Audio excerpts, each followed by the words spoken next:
នៅក្នុងចំណុចបន្ទាប់យើងនឹងក្រឡេកមើលទៅ slide មួយចំនួនដែលនឹងនិយាយអំពីតិចមួយចំនួនសម្រាប់ឆ្លើយតបទៅនឹងសិស្សនៅពេលដែលពួកគេសួរសំណួរចូលចងចាំថានៅពេលដែលយើងសួរសំណួរទៅកាន់កូនសិស្សយើងទៅរងចាំប្រហែលពី5ទៅ10វិនាទីដើម្បីឲ្យកូនសិស្សមានការស្ម័គ្រចិត្តហើយនៅពេលដែលយើង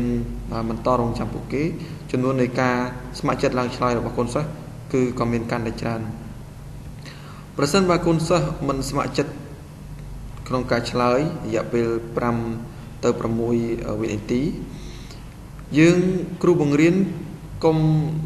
ទាន់ឆ្លើយនៅសំណួរប្រាប់កូនសិស្សយើងគួរតែសួរសំណួរឬក៏យើងគិតជំនួសពួកគេហើយយើងអាចសួរសំណួរផ្សេងទៀតដែលជាសំណួរបំផុសដើម្បីឲ្យពួកគេយកទៅគិតហើយនឹងអាចឈានទៅរកការផ្ដល់នូវចម្លើយរបស់យើងបានគន្លឹះសម្រាប់សួរសំណួរតចូលចងចាំថានៅពេលសួរសំណួរយើងកុំកាត់ចម្លើយរបស់សិស្សជាដាច់ខាតកុមារតូចមានការពិបាកឬក៏ចំណាយពេលយូរក្នុងការរៀបចំចម្លើយរបស់ពួកគេជាពិសេសពួកគេត្រូវការការគិតឲ្យបានវែងឆ្ងាយហើយពេលវេលាការផ្ដល់ពេលវេលាគឺជារឿងមួយសំខាន់សម្រាប់គ្រូក្នុងការផ្ដល់ឲ្យពួកគេថ្មីបើយើងដឹងថាចម្លើយរបស់កូនសិស្សនឹងឆ្លើយយ៉ាងដូចម្ដេចឬក៏យើងមានអារម្មណ៍ថាការឆ្លើយរបស់កូនសិស្សមានពេលវែងក៏ប៉ុន្តែយើងត្រូវតែតាំងចិត្តថាយើងត្រូវតែ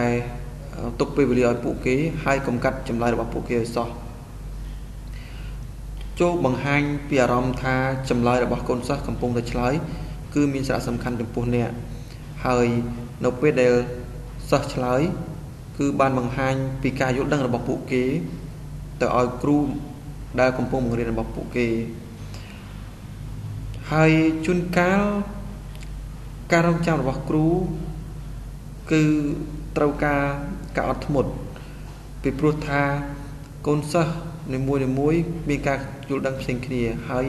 គ្រូត្រូវតែមានភាពអត់ធ្មត់ដើម្បីស្ដាប់ការពន្យល់របស់ចម្លើយរបស់កូនគន្លឹះសម្រាប់សួរសំណួរត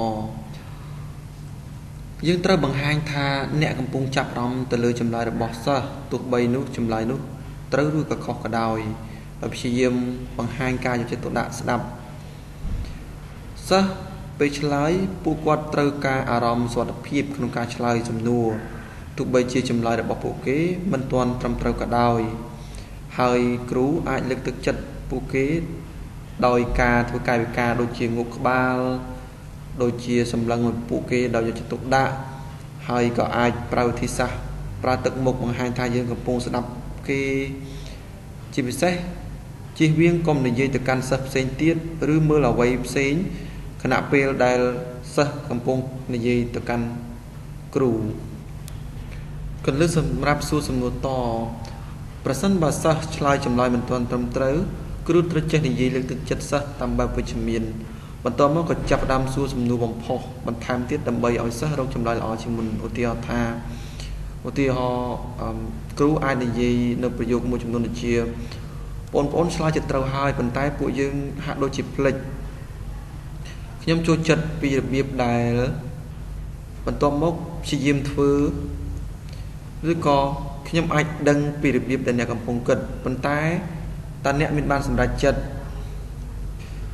ខ្ញុំអាចនិយាយបានថាអ្នកកំពុងព្យាយាមខ្លាំងក្នុងការឆ្លើយសំណួរនេះ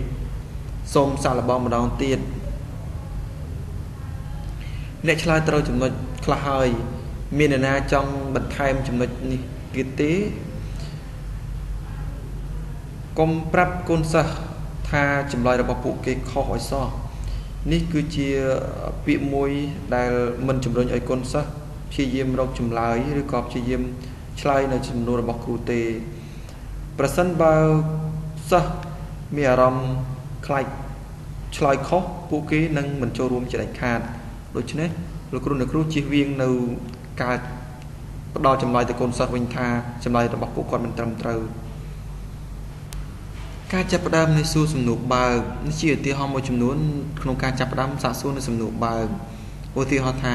តើអ្នកកំពុងគិតពីអ្វីតើអ្នកដឹងយ៉ាងដូចម្តេចថាតើមានអ្វីកើតឡើងប្រសិនបើតើអ្វីដែលអ្នកចូលចិត្តខ្លាំងហេតុអ្វីតើអ្នកគួរតែផ្លាស់ប្ដូរយ៉ាងដូចម្តេចតើអ្វីជាភាពខុសគ្នាអំពីតើអ្វីជាភាពដូចគ្នារវាងតើអ្នកមានអារម្មណ៍យ៉ាងដូចម្តេចនៅពេលដែលតើអ្នកគប្បីផ្លាស់ប្ដូរចម្លើយរបស់អ្នកយ៉ាងដូចម្តេចប្រសិនបើនេះគឺជាឧទាហរណ៍មួយចំនួនក្នុងការសាកសួរនៅសំណួរបើកសំណួរសម្រាប់អំណានជាការពិតណាស់ការប្រើប្រាស់សំណួរអំឡុងពេលអានទៅកាន់កូនសិស្សធ្វើឲ្យកូនសិស្សមានចំណាប់អារម្មណ៍កាន់តែខ្លាំងទៅលើការអាននិងធ្វើឲ្យពួកគេកាន់តែរីករាយក្នុងការអានគួរចងចាំផងដែរថានៅពេលដែលកូនសិស្សកំពុងរៀនអានគ្រូគួរតែបង្ហាញពួកគេឲ្យស្គាល់ឬក៏ឲ្យធ្វើពីអិយាបថល្អដែលអ្នកអានគួរធ្វើគ្រូក៏គួរតែដើរតួជាគំនុះគំរូក្នុងការនាំសិស្សឲ្យអានដូចជាពួកគេត្រូវតែអានឲ្យលឺការប្រើប្រាស់សំណួរក្នុងអំឡុងពេលអានគឺជាវិធីមួយដែលល្អក្នុងការធ្វើឲ្យកូនសិស្សចាប់អារម្មណ៍ហើយវាគឺជាផ្នែកមួយយ៉ាងសំខាន់ក្នុងការធ្វើឲ្យកូនសិស្សរៀនទទួលស្គាល់នៅការអានយើងមានវិធីជាច្រើនក្នុងការសួរសំណួរបើកទៅកាន់កូនសិស្សនៅក្នុងជាឧទាហរណ៍នៅពេលដែលយើងនិទានរឿងឬក៏អានរឿងជាដើមឧទាហរណ៍មួយចំនួនដែលយើងអាចប្រើប្រាស់នៅក្នុងការសួរសំណួរនៅពេលដែលយើងមុននឹងចាប់ផ្ដើមការអានសៀវភៅយើងអាចសួរសំណួរមួយចំនួនដូចជាចូលក្រឡេកមើលក្របរូបភាពនិងចំណងជើងក្នុងក្របសៀវភៅតើអ្នកគិតថាសៀវភៅនេះនឹងនិយាយអំពីអ្វីតើអ្នកដឹងយ៉ាងដូចម្តេចថារឿងនេះកើតឡើងហើយកើតឡើងនៅកន្លែងណាតើអ្នកដឹងថាអ្វីនឹងកើតឡើងនៅក្នុងរឿងនេះក្នុងកំឡុងពេលនិទានរឿងក៏អានរឿងយើងអាចសួរសំណួរមួយចំនួនដូចជាថាតើអ្នកគិតថាតួអង្គមួយនេះមានអារម្មណ៍យ៉ាងដូចម្តេចនៅខណៈពេលនេះឬក៏អ្នកអាចសួរថាតើអ្នកគិតដូចម្តេចរឿងនឹងកើតឡើងបន្ទាប់ឬក៏អាចសួរសំណួរថាប្រសិនបើអ្នកអាចនិយាយឬក៏អាចនិយាយវិពណ៌នាអំពីតួអង្គសំខាន់នៅក្នុងរឿងនេះបានដែរឬទេ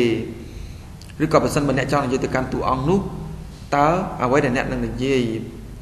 ឬក៏សួរថាតើឈុតមួយណាដែលអ្នកចូលចិត្តជាងគេបំផុតនៅក្នុងរឿងនេះតើអ្នកអាចគិតទៅរកភាពបញ្ចប់ខុសពីរឿងនេះបានដែរឬទេចំណនេះចង់មានន័យថានៅពេលដែលបញ្ចប់រឿងតើកូនសិស្សអាចរកវិធីបញ្ចប់រឿងតាមបែបផែនផ្សេងពីរឿងដែលបាននិយាយក្នុងសៀវភៅដែរឬទេសំណួរគណិតវិទ្យាការប្រើប្រាស់សំណួរបើកនៅក្នុងម៉ោងគណិតវិទ្យាអាចប្រើជាការបង្ហាញផ្លូវនិងការបង្កើនការគិតរបស់កូនសិស្សការសួរសំណួរបើកនៅក្នុងអំឡុងពេលម៉ោងសិក្សាគណិតវិទ្យាបានធ្វើឲ្យជាផ្នែកមួយយ៉ាងសំខាន់ក្នុងការនាំសិស្សឲ្យគាត់មានការអង្កេត